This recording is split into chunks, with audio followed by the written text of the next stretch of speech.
मैं देवेंद्र पटेल विगत कई वर्षों से शिक्षण कार्य में संलग्न हूँ और आजीवन गणित के उत्कृष्ट शिक्षण के लिए संकल्पबद्ध हूँ। मेरे विवेक के अनुसार गणित की यह सेवा उन महान गणितज्ञों के प्रति सच्ची श्रद्धांजलि है जिन्होंने गणित की एक एक खोज के लिए अपना संपूर्ण जीवन समर्पित कर दिया। आप ध्यान दें विद्यार्थियों, ये आज हम सेकेंड चैप्टर आपका क्लास 11th का second chapter relations and functions यानी कि संबंध और फलन का दूसरा पार्ट लेके आए हैं आपके समक्ष। और फर्स्ट पार्ट में कुछ शायद टेक्निकल मिस्टेक आई थी, तो टेक्निकल मिस्टेक में हुआ ये था कि एक मैं थ्योरम बता रहा था लास्ट में और वहीं से वीडियो पता नहीं कैसे कट आउट हो गया था। तो मैं आज ये मान चलिए कि उस बची हुई चीज़ को भी मैं बताने वाला हूँ। यहाँ पे आप ध्यान दें, यहाँ पे रिलेशंस एंड फंक्शंस में मैं एक थ्योरम बताने वाला हूँ आज। सबसे पहले वो थ्योरम है A cross B intersection C equals to A cross B intersection A cross C। ये थ्योरम है आपके पास। दो थ्योरम थे, इसके पहले का जो थ्योरम था उसको शायद मैंने प्रूफ करा दिया। हाँ, A cross B union C equals to A cross B union A cross C मैंने बता रखा आपको, और A cross B intersection C equals to A cross B intersection A cross C। आज मैं इसको आपको बता दूंगा। आप ध्यान दें जरा, ये थ्योरम है, यहाँ पे लिख लीजिएगा थ्योरम, इसको लिख लीजिएगा वी हैव टू प्रूफ। मैं यहाँ से प्रूफ लिखने जा रहा हूँ सीधे। आप ध्यान दें, हम यहाँ पर लेके चलते हैं let x y belongs A cross B intersection C। आप ध्यान दें कि जब मैं सेट की बात कर रहा था, जब सेट में बात हो रही थी, सेट पे डिस्कशन हो रहा था, तो सेट में एक सिंगल एलिमेंट इस पक्ष में मान के चलते थे हम लोग, क्योंकि यहाँ पर वहाँ पर ये पक्ष जो राइट साइड होता था वो हमेशा एक सिंगल सेट होता था। लेकिन यहाँ पर दो अलग अलग सेट हैं राइट हैंड साइड में। आप ध्यान दें, सेट A अलग है, क्रॉस प्रोडक्ट है, उसके बाद B इंटरसेक्शन C एक अलग सेट है। तो इसका मतलब जब क्रॉस प्रोडक्ट की बात आती है तो इसका मतलब हमको यहाँ पर ऑर्डर्ड पेयर्स के रूप में यहाँ पर एलिमेंट्स को लेना पड़ता है। वही हमने ले रखा है यहाँ पे, let x y belongs this implies that x यानी कि फर्स्ट सेट यानी कि A में है and y belongs B intersection C यानी कि सेकेंड सेट में y बिलोंग करेगा यहाँ पे। अब ध्यान दीजिए जरा आप, implies that x belongs A and y belongs B। इसको मैं एक साथ लिख लेता हूँ, and x belongs A and y belongs C। एक स्टेप मैंने सीधे लिख दिया है यहाँ पे, एक स्टेप आपको समझना होगा।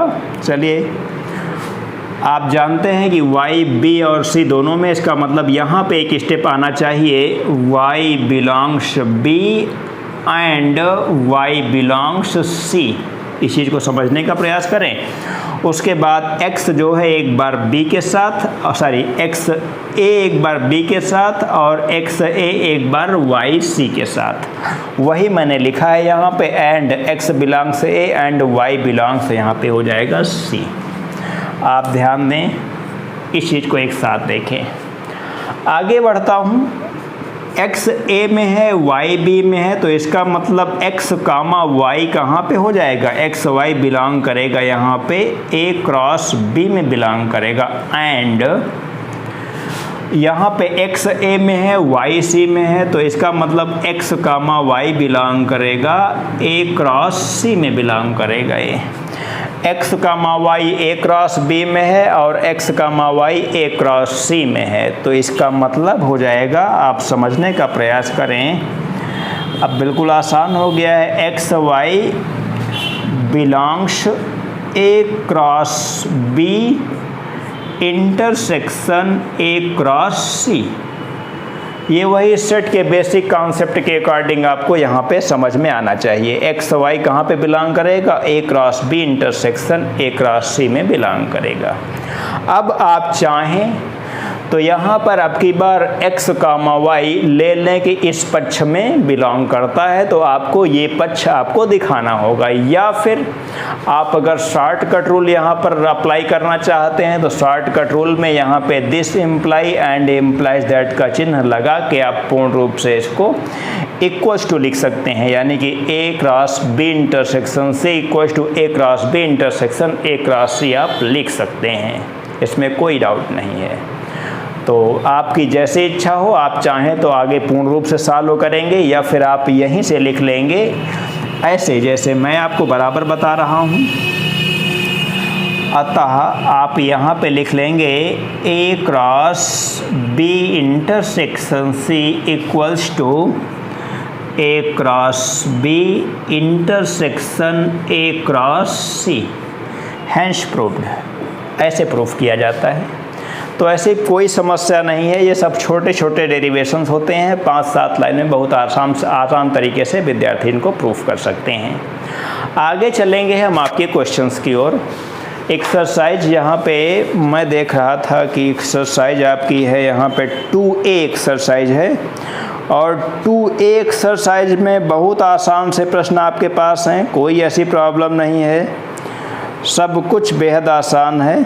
फ़िलहाल मैं कुछ क्वेश्चंस यहाँ पे बताना चाहता हूँ। जैसे और इसी एक्सरसाइज के बाद जो है कि रिलेशंस की शुरुआत हो जाएगी, तो विद्यार्थियों को रिलेशंस का टॉपिक बहुत अच्छा समझ में आने वाला है। लेकिन उसके पहले छोटी सी एक्सरसाइज यहाँ पे समाप्त करता हूँ। जैसे ऑर्डर्ड पेयर्स के बारे में, ऑर्डर्ड पेयर्स की इक्वलिटी तो आपको सब कुछ बताया जा चुका है, उसको हमको दोबारा बताने की आवश्यकता नहीं है। यहाँ पर एक सेट लिखा गया है, क्वेश्चन नंबर है हमारे पास ये एक क्वेश्चन मैंने देखा था यहाँ पे कहीं पे, ये ऑर्डर 3 का ऑर्डर्ड पेयर आपको बनाना पड़ेगा वहाँ पे। जैसे एक सेट है, सेट ए इक्वल्स टू 1 2 अगर दे दिया जाए तो ए क्रॉस ए आपको कैलकुलेट करना है। ये क्वेश्चन ही, हाँ ये क्वेश्चन नंबर 10 है आपका, p इक्वल टू 1 2 दिया गया है क्वेश्चन नंबर 2, इसका आप ध्यान दें। p इक्वल्स टू 1 2 ऐसे लिखा गया है और हमसे पूछा गया है p क्रॉस p की वैल्यू आप बताइए। तो सबसे पहला काम कि हम यहाँ पे p क्रॉस p निकाल लेंगे, उसके बाद फिर एक बार और क्रॉस प्रोडक्ट करेंगे p के साथ। इसके सलूशन को ऐसे लिख रहा हूँ, आप ध्यान दें। p क्रॉस p, एक बार आपके बेहतर समझाने के लिए p एक बार और ऐसे यहाँ पे लिख दे रहा हूँ, जिससे कि विद्यार्थियों को समझने में कोई दिक्कत ना आए। 1 को लेंगे तो दोनों के साथ ऑर्डर्ड पेयर बनाएंगे, यानी कि 1 1, फिर 1 को लेंगे तो 2 बनाएंगे, यानी कि 1 2। उसके बाद फिर 2 को लेंगे तो 2 1 एक ऑर्डर्ड पेयर यहाँ पे आएगा, और उसके बाद 2 2 एक ऑर्डर्ड पेयर आएगा, 2 2। ये तो आपने p क्रॉस p बड़े आसान तरीके से कैलकुलेट किया है। उसके बाद अगर यहाँ पर एक और क्रॉस प्रोडक्ट दे दिया जाए, यानी कि p क्रॉस p, तो आप कैसे सॉल्व कर सकते हैं, ज़रा आप ध्यान दें। Implies that p cross p equals to, यहाँ पर मैं क्वेश्चन को बहुत विस्तार से लिखने वाला नहीं हूँ, विद्यार्थियों को सब कुछ समझ में आना चाहिए, मैं इस चीज़ पे विशेष ध्यान देता हूँ। और विद्यार्थी 1-2 स्टेप यहाँ पे अपनी ओर से बढ़ा के कायदे से साफ़ सुथरे तरीके से लिखने का प्रयास करेंगे। आप ध्यान दें, एक सेट ये आपके पास है और इसके साथ आपको एक बार और क्रॉस प्रोडक्ट करना है, तो ये बहुत आसान है, कोई समस्या नहीं। आप ध्यान दें, यहाँ पे 1 1 और इस 1 को एक बार ले लिया जाएगा 1 ऐसे, फिर उसके बाद 1 1 2 1 1 2। अब यहाँ पे दूसरे ऑर्डर पेयर की बात करेंगे, यानी कि 1 2 और ये पहला ऑर्डर पेयर यहाँ के 1 हो जाएगा। उसके बाद फिर 1 2 और ये हो जाएगा 2। फिर यहाँ पे तीसरा ऑर्डर पेयर लेने वाले हैं और यहाँ पे पहला यानी कि 2 1 1, राइट। उसके बाद 2 1 2, 2 1 2, 2 1 तो पहले से है, 2 एक बार यहाँ से आ जाएगा। उसके बाद फिर लास्ट ऑर्डर पेयर यहाँ से बचा है, दोनों के साथ मिला के लिखूँगा 2 2 1, उसके बाद 2 2 2। आपको ध्यान में रखना है कि एक P क्रॉस P में 4 एलिमेंट होने चाहिए थे और P क्रॉस P में 4 दूनी 8 एलिमेंट यहाँ पे होने चाहिए। इनको काउंट कर लीजिए, 1 2 3 4 5 6 7 8। अगर 8 एलिमेंट्स हैं तो इसका मतलब गलती होने की संभावना आपकी बहुत कम हो चुकी है। इसको आप ध्यान दें, एक क्वेश्चन आपके सामने, क्वेश्चन नंबर 13 का फर्स्ट पार्ट है और A cross B equal to दिया गया है 10 2। पहला ऑर्डर पेयर है 10, 2। दूसरा ऑर्डर पेयर है 1, 2। तो A के अवयव कौन से होंगे आप जानते हैं। अगर A क्रॉस B लिखा गया है तो A क्रॉस B में आपके जो ऑर्डर्ड पेयर्स के फर्स्ट एलिमेंट्स हैं वो सेट A के एलिमेंट्स हो जाते हैं और ऑर्डर्ड पेयर्स के जो सेकंड वाले एलिमेंट्स हैं वो सेट B के एलिमेंट्स हो जाते हैं। तो ऐसे छोटे छोटे प्रश्न आपको सॉल्व करने हैं, बहुत आसान है सब ये, आप इनको सॉल्व करेंगे। एक सवाल यहाँ पे क्वेश्चन नंबर 17 है, कार्तीय गुणन A क्रॉस A में 9 अवयव हैं। कितने एलिमेंट्स? 9 एलिमेंट्स हैं, जिनमें -1 0 तथा 0 1 भी हैं। समुच्चय A ज्ञात कीजिए तथा A क्रॉस A के शेष अवयव भी ज्ञात कीजिए। क्वेश्चन नंबर 17 NCERT का प्रश्न है आपकी बुक से, ये आप ध्यान दें, बहुत आसान प्रश्न है। क्वेश्चन नंबर 17 यहाँ पे लिख रहा हूँ। कहा गया है कि A क्रॉस A में -1 0 और एक और एलिमेंट है कोई दिया गया है। क्वेश्चन नंबर 17 -1 0 है और 0, 1 है। A क्रॉस A के ये 2 एलिमेंट्स हैं, ऐसा नहीं है कि और एलिमेंट्स यहाँ पे नहीं है, हमने डॉट डॉट कर दिया आगे। A क्रॉस A के कहने का मतलब हमको 2 एलिमेंट्स मिल गए हैं।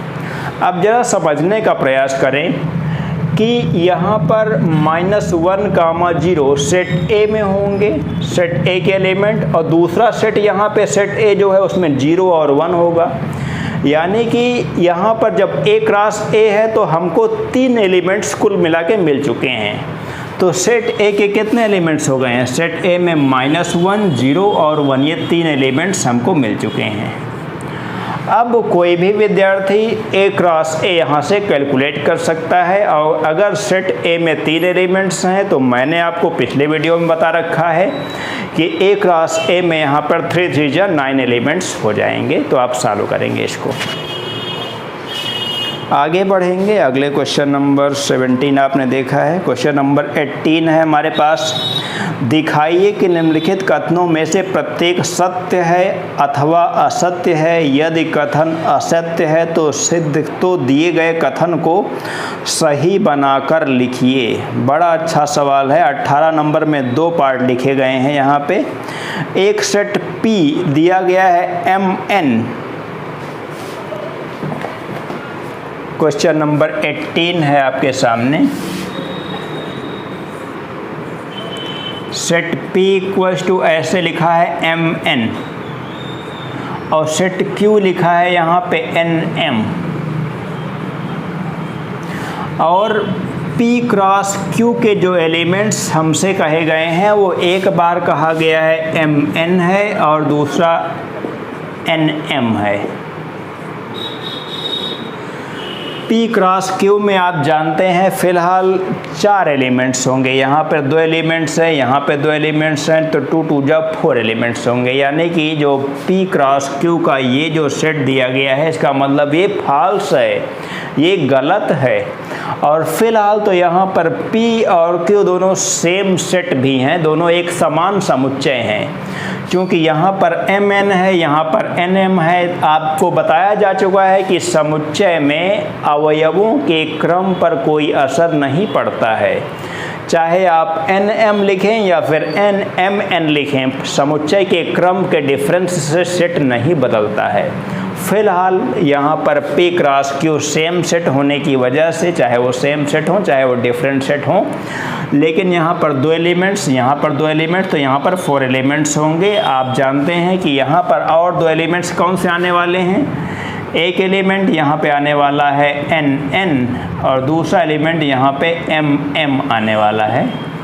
आप काउंट कर लीजिए और 4 एलिमेंट्स यहाँ पे हो जाएंगे। क्वेश्चन नंबर 18 था ये, और क्वेश्चन नंबर 18 का फर्स्ट पार्ट था ये। क्वेश्चन नंबर 18 में एक पार्ट और है, यदि A और B अरिक्त, अरिक्त का मतलब नल सेट नहीं है, तो A cross B क्रमित युग्मों x y का एक अरिक्त समुच्चय है इस प्रकार कि x बिलोंग्स A तथा y बिलोंग्स B। बिल्कुल सही है। तो अगर सेट A में एक एलिमेंट x है और सेट B में एक एलिमेंट y है, तो A क्रॉस B में एक ऑर्डर पेयर यहाँ पे क्या हो जाएगा, A कॉमा B हो जाएगा। तो बिल्कुल सही है, ये ट्रू है। इसका थर्ड पार्ट है A equals to 1 2, B equals to set 3 4, तो A cross B intersection phi equals to phi हमको प्रूफ करना है। तो यहाँ पर तो फिलहाल स्टूडेंट समझ सकते हैं, या फिर मैं इसको बता ही देता हूँ, मैं इसको जो है कि बता ही दे रहा हूँ, आप ध्यान दें। ये क्वेश्चन नंबर है आपके पास 18 का थर्ड पार्ट है, क्वेश्चन नंबर 18 का third part. A equals to है 1 2 और B इक्वल्स टू है 3 4, तो हमको प्रूफ करना है A cross B intersection phi equals to phi. बेहद आसान प्रश्न है ये, आप जानते हैं। यहाँ पर चलिए सॉल्व कर लेता हूँ, बताने से बेहतर है आपको दिखा दिया जाए, जब आप ज़्यादा अच्छा समझ जाएंगे। आप B इंटरसेक्शन फाई की वैल्यू आप हमको यहाँ पे बता दीजिए। B इंटरसेक्शन फाई यहाँ पे फाई के बराबर हो जाएगा। आप जानते हैं कि B और रिक्त समुच्चय का जो इंटरसेक्शन होगा वो रिक्त समुच्चय ही होगा। अब जैसे A cross phi, now A cross phi equals to, यहाँ पे क्या कुछ होगा, यहाँ पे कुछ भी नहीं होने वाला है। A क्रॉस फाई, A में तो एलिमेंट 1 2 है, लेकिन फाई यहाँ पे दूसरे वाले सेट में कोई अवयव है ही नहीं, और जब कोई अवयव नहीं है तो इसका मतलब ये है कि ऑर्डर्ड पेयर्स बनने वाले नहीं हैं। यहाँ पे ऑर्डर्ड पेयर बन ही नहीं सकते हैं, तो इसका मतलब ये क्या हो जाएगा, ये फाई के बराबर हो जाएगा। ये इस प्रकार से। वीडियो थोड़ा सा छोटा है, इसको थोड़ा सा और बढ़ा देता हूँ और रिलेशंस की बेसिक डेफिनेशन की यहाँ पे चर्चा कर लेता हूँ आज, और उसके बाद रिलेशन की एक एक्सरसाइज है। और रिलेशन के बारे में मैंने पहले ही बताया था कि क्लास 11th के पैटर्न में रिलेशंस की केवल डेफिनेशन है, उसका डोमेन है, रेंज है और कोडोमेन है, और इनवर्स रिलेशन भी दिया गया है। तो बहुत छोटी सी बातों को समझना है, यहाँ पर बहुत आसान है सब कुछ, बिल्कुल भी चिंता करने की आवश्यकता नहीं है। तो यहाँ पर फ़िलहाल तो मैं संबंध की डिफिनीशन लिखने वाला हूँ, या फिर थोड़ा सा डिस्कशन करना चाहता हूँ आज, बहुत ज़्यादा बताने वाला नहीं हो, चूँकि ये एक्सरसाइज आपको सॉल्व करनी है, इसको आप सॉल्व करेंगे। लेकिन संबंध के बारे में छोटा सा एक डिस्कशन यहाँ पे है कि संबंध जो है वो किन्हीं 2 व्यक्तियों या 2 वस्तुओं या 2 अवयवों के पारस्परिक जुड़ाव के एक नियम को कहते हैं। संबंध जो है, ये संबंध की बेसिक कॉन्सेप्ट है, मूलभूत संकल्पना है ये संबंध की, कि संबंध, जैसे मैं आपसे पूछता हूँ, मैं क्लास में होता हूँ, मैं पूछता हूँ विद्यार्थियों से, तो ये आप बताइए कि आपका और मेरे बीच में क्या रिलेशन है।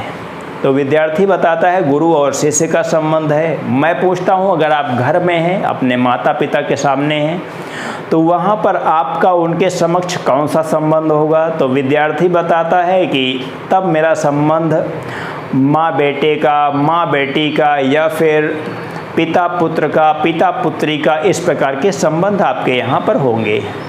अगर आप अपने किसी रिश्तेदारी में पहुंच जाते हैं, आपकी रिश्तेदारी में जैसे बुआ, फूफा, इस प्रकार के मामा, मामी, इस प्रकार से तमाम सारे रिश्ते होते हैं।